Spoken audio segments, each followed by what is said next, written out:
15 अक्टूबर 2024 की रात लगभग 11:30 बजे के आसपास का ये वाकया है। कई पुलिस वाले एक व्यक्ति को हॉस्पिटल लेकर के आते हैं।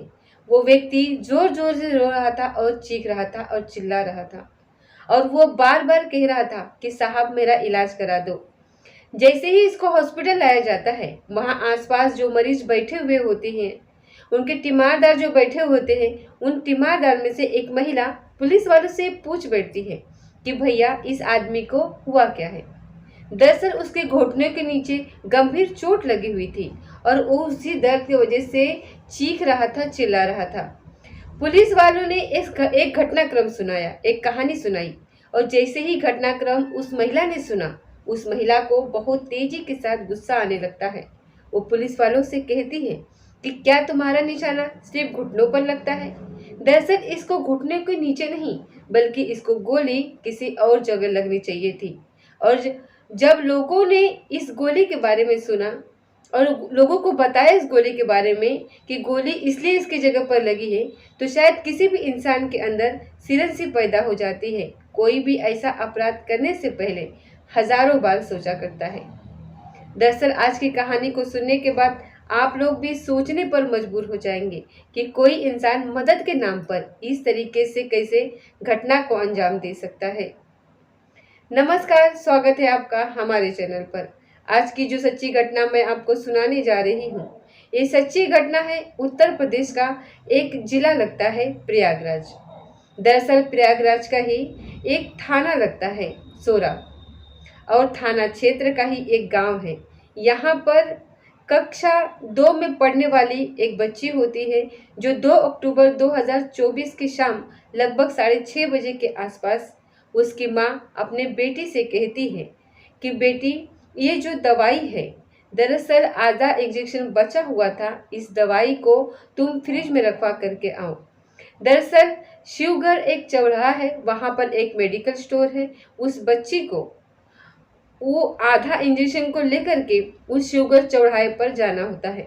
वो लड़की जाती है तो अपनी माँ से कहती है कि माँ, मैं जो एक दुर्गा पूजा पर एक पंडाल लगा हुआ है, मैं उसे भी देख करके आऊँगी, मुझे पूजा भी देख करके आनी है, तो आप मुझे 10 रुपये दे दीजिए। जैसे ही बेटी ने अपनी माँ से 10 रुपये मांगे तो माँ ने उसको 10 रुपये दे दिए और वो बेटी इंजेक्शन को लेकर के दौड़ते हुए सीधा शिवगढ़ चौराहे पर पहुंच जाती है और वहाँ पर मेडिकल स्टोर वाले भैया से कहती है कि भैया ये इंजेक्शन रख लीजिए। इसके बाद वो वहाँ से निकल आती है, लेकिन ना तो वो दुर्गा पूजा में पहुँचती है और ना ही वो घर लौट करके आती है। जब काफ़ी वक्त हो जाता है तो माँ परेशान हो जाती है।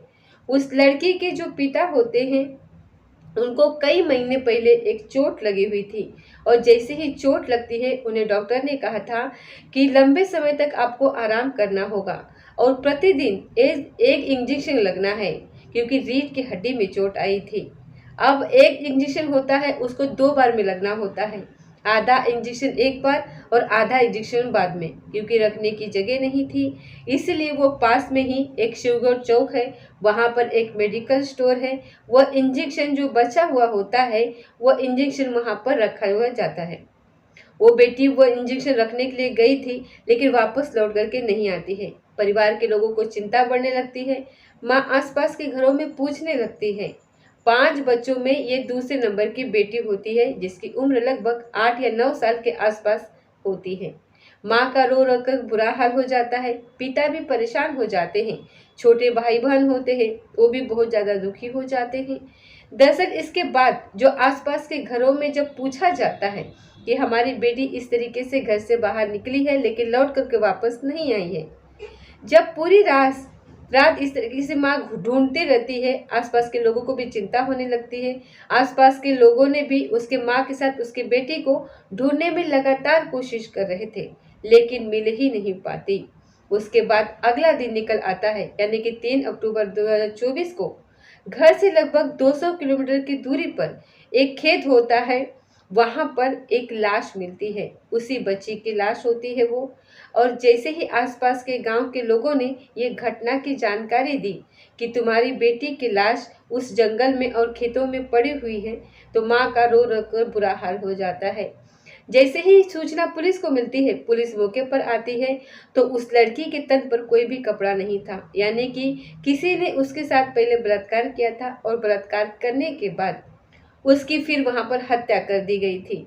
पुलिस मौके पर आती है और जो लाश होती है उसके शव को कब्जे में ले लेती है और पोस्टमार्टम के लिए भेजा जाता है। और पोस्टमार्टम से पता चलता है कि उस लड़की का हाथ भी तोड़ दिया गया था, उस लड़की का पैर भी तोड़ दिया गया था और उसके साथ रेप हुआ है और उसके सर में, उसके शरीर में लगभग 7 स्थानों पर गंभीर चोटें आई हुई थी।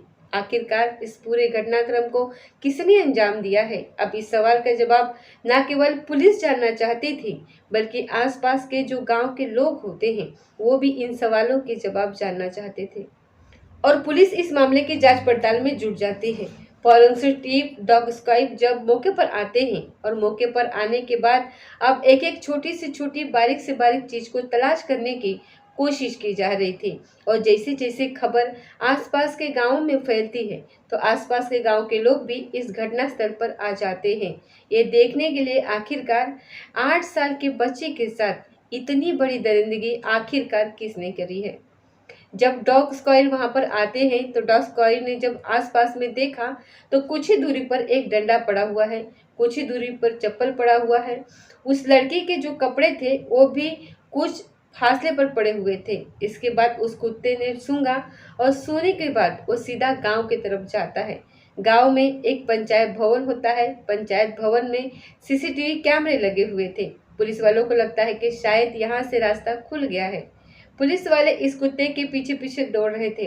वो जाकर के देखते हैं तो गांव में जो सीसीटीवी कैमरे लगे हुए थे उनके टीवीआर को अपने कब्जे में लिया। और इसके बाद जब पुलिस ने जांच पड़ताल करनी शुरू करी, 4 अक्टूबर 2024 को इस घटनाक्रम का पूरा ब्यौरा अखबार में प्रकाशित हो जाता है, सोशल मीडिया पर वायरल होना शुरू हो जाता है और आसपास के लोगों से पूछताछ भी शुरू हो जाती है। अब लोग इस घटना को लेकर के बड़े आश्चर्यचकित थे। दरअसल प्रतापगढ़ का रहने वाला एक परिवार, एक आदमी और उसके पत्नी, 5 बच्चे, वो खाने कमाने के इरादे से इस सौराब, जो कि प्रयागराज में एक थाना लगता है, उसी का गांव लगता है, वहां पर रह करके पत्थर तोड़ा करते थे। और पत्थर तोड़कर वो सिलबट्टा जो होता है जिससे मसाले पीसे जाते हैं घर घर में, वो सिलबट्टा तैयार किया करते थे। लेकिन कुछ महीने पहले जो घर का मुखिया होता है उस व्यक्ति को चोट लग जाती है और रीढ़ की हड्डी में बहुत चोट लग जाती है और इसी व्यक्ति को बेड रेस्ट बताया गया था डॉक्टर द्वारा कि आपको जितना ज़्यादा आप आराम करेंगे उतना आराम होगा आपको। और एक इंजेक्शन प्रतिदिन लगाया जा रहा था और वो इंजेक्शन 2 बार में लगता था। उस इंजेक्शन को रखने के लिए वो लड़की गई थी और तभी वापस लौट करके वो नहीं आई। इस बात की चिंता बढ़ने लगती है और पुलिस पर लगातार दबाव पड़ने लगता है। अब आसपास के गांव के लोग कह रहे थे कि इस घटनाक्रम का जितने भी जल्दी हो सके उसका खुलासा कर दिया जाए, नहीं तो लोग सड़कों पर उतरने के लिए मजबूर हो जाएंगे। पुलिस ने धीरे धीरे करके जो आसपास के जितने भी सीसीटीवी कैमरे लगे हुए थे, चाहे वो शिवगढ़ चौराहे पर हो, गांव में हो या फिर आसपास के गांव में लगे सीसीटीवी कैमरे हो, उन्हें खंगालना शुरू कर देती है। दरअसल 150 से ज़्यादा जब सीसीटीवी कैमरे जो लगे हुए थे उन कैमरों को खंगाला और 65 से ज़्यादा लोगों को पुलिस ने हिरासत में लिया और उनसे पूछताछ करी, सख्ती से पूछा, लेकिन कोई पुलिस को सफलता नहीं मिल पाई। आखिरकार 12 अक्टूबर 2024 को एक व्यक्ति ने पुलिस को सीसीटीवी कैमरा उपलब्ध कराया, यानी कि सीवीआर उपलब्ध कराई और कहा कि कुछ ऐसा लगता है कि शायद ये बच्ची है जो एक साइकिल पर बैठी हुई देखी गई है। पुलिस ने जैसे ही सीवीआर को देखा, उसने सीसीटीवी जो फुटेज थी उसको देखा, उस फुटेज को लेकर के वो आसपास के गांव के लोगों के पास जाते हैं। तब लोग बताते हैं कि इसका नाम मुकेश कुमार है, जो कि सराय घोगीपुर का वो निवासी है, जो कि पेशे से मजदूरी किया करता था, यह ऐसे ही खेतों में काम करता है। पुलिस ने जब उस व्यक्ति को ढूंढने की कोशिश की, उसको तलाश करने की कोशिश की, तो व्यक्ति घर से फरार था, भागा हुआ था। इसलिए पुलिस को सूचना मिलती है कि 15 अक्टूबर 2024 की रात लगभग 10:30 बजे के आसपास जूड़ापुर दादूपुर के बीच में वो व्यक्ति आएगा कुछ देर के बाद। पुलिस ने जैसे उस व्यक्ति को देखा, रोकने की कोशिश करी, तो पुलिस को देखते ही वो भागने की कोशिश कर रहा था। तभी पुलिस ने उसे रोका और इसी बीच में उस व्यक्ति की तरफ से गोली चला दी और जवाबी फायरिंग में पुलिस की गोली उसके घुटनों के नीचे लग जाती है, यानी कि सीधे पैर का जो घुटना होता है उसमें लग जाती है। वो गंभीर रूप से घायल हो जाता है। घायल होने के बाद उसे एसआरएन हॉस्पिटल में एडमिट कराया जाता है। उसका उपचार शुरू हो जाता है। पुलिस जब इससे पूछताछ करती है तब वो चौंकाने वाली बात बताता है। दरअसल बताता है कि जिस दिन घटना हुई थी, यानी कि 2 अक्टूबर 2024 की शाम लगभग 6:30 बजे के आसपास का ये वाकया रहा होगा। वो लड़की चौराहे पर देखी, उसको कहा कि अगर तुम्हें कोई एतराज ना हो तो मैं तुम्हें छोड़ दूं। उस लड़की ने कहा कि मुझे दुर्गा पूजा में जाना है, वहां जाकर के मेला देखना है और उसके बाद मैं अपने घर चली जाऊंगी। उस व्यक्ति ने कहा कि कोई बात नहीं है, कोई परेशानी नहीं। उस व्यक्ति ने उस वक्त यानी मुकेश कुमार ने बहुत ज़्यादा शराब पी हुई थी और वो शराब के नशे में था और उस 8 साल के बच्ची को अपने ही साइकिल पर पीछे बैठाता है और इसी बीच में जब वो अलग अलग रास्तों से गुजर रहा था तभी किसी सीसीटीवी कैमरे में वो कैद हो जाता है। उसके बाद वो जंगल की तरफ उसे लेकर के जाता है जहाँ लड़की का घर उसके आसपास ही होता है। वहाँ ले जाने के बाद उस लड़की की वो जैसे ही कपड़े उतार रहा था उस लड़की ने चीखने की कोशिश करी। तब उस मुकेश कुमार नाम के व्यक्ति ने उस लड़की को बहुत बेरहमी से पीटना शुरू कर दिया। तब तक उसे पीटता रहा जब तक वो लड़की बेहोश नहीं हो जाती और इसी बीच में उस लड़की के हाथ टूट जाते हैं, उसके पैर भी टूट जाते हैं, साथ ही उसके शरीर के अलग अलग जो हिस्से होते हैं उसमें गंभीर चोटें आती हैं। तब जाकर के उसके साथ वो मनमानी करता है और जब उसके साथ मनमानी करने के बाद, गंदा काम करने के बाद उसे इत्मीनान हो जाती है, तसल्ली हो जाती है, उसके बाद वो वहाँ से जाने लगता है। लेकिन तभी उसे ख्याल आता है कि ये लड़की इसे पहचान चुकी है, ऐसा ना हो कि ये पुलिस को सारी कहानी बता दे, ये पुलिस के साथ साथ एक घर वालों को पूरी कहानी बता दे।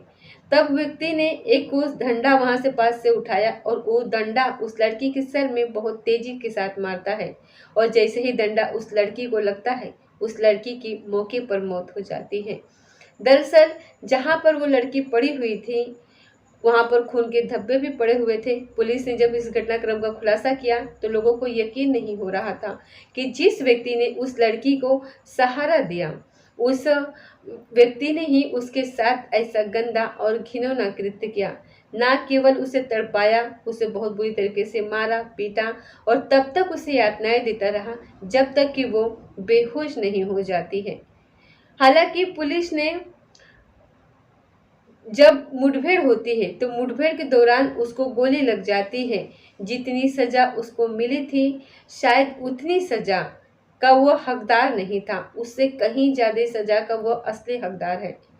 ऐसा मैं नहीं बल्कि इस मामले की सूचना सोशल मीडिया पर वायरल होती है, जब वो लंगड़ाता हुआ पुलिस के कंधों पर चल रहा था, जब लोग पूछ रहे थे कि आखिरकार इसको कहाँ चोट लगी, कैसे चोट लगी, जब उसकी कहानी लोगों के सामने आती है तो लोग ये कह उठते हैं कि इसको घुटने में नहीं बल्कि इसको कहीं और स्थान पर गोली लगनी चाहिए थी, ऐसे स्थान पर, ऐसी जगह पर जहां पर ये किसी को बताते हुए भी शर्मिंदगी महसूस करे और जो भी सुनता तो शायद ऐसे अपराध करने से पहले हजारों बार वो सोचे, वो सोचने पर मजबूर हो जाए।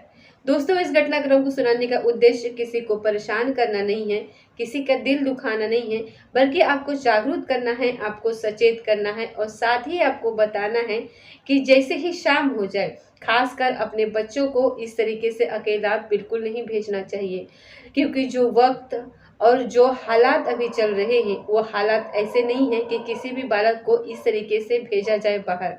लेकिन इस घर की मजबूरी थी, उस माँ के ऊपर जिम्मेदारी थी उन 5 बच्चों की भी और उस पति की भी, इसीलिए वो करती तो क्या करती। ये जो बच्ची थी जो थी वो थोड़ी समझदार थी और उसके मामा और मामी इस लड़की को पाल रहे थे, पोस रहे थे। इसलिए क्योंकि मामा मामी को कोई बच्चा नहीं था। उन्होंने बड़े शौक से इस बच्ची को लिया था ताकि इसकी वो अच्छे से परवरिश कर सके, इसको अच्छे से पढ़ा लिखा सके, इसकी हर इच्छाओं की वो पूर्ति कर रहे थे। लेकिन अब वो इस दुनिया में नहीं रही।